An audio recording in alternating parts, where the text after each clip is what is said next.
2 दिवस झालं जोरात पाऊस चालू होता। सकाळी उठलो, पाऊस उघडलेला होता। मग चला मग काय शेतात एक फेरफटका मारून येऊ। बघतो तर एका ठिकाणी पाणी साचलेलं होतं। मग काय घेतला टिकाव आणि काढलं पाणी आणि पाण्याला वाट करून दिली। हे बघा, हे 2 आमची आंब्याची झाडं। मग टिकाव घेतला आणि निघालो परत वापस आपल्या कोट्यावरती, शेडवरती।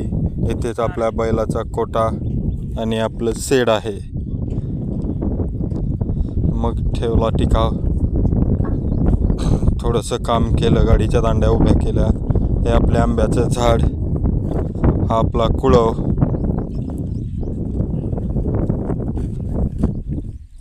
हे चिंचेचं झाड। बैलासाठी वैरण घेतली आणि चला बैलाला वैरण टाकू।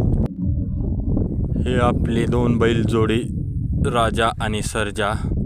थोडासा पाऊस उघडल्यानंतर गोठ्यातून बैल बाहेर काढून निपळायला बांधलेत आणि दोघाला वैरण टाकलेली आहे।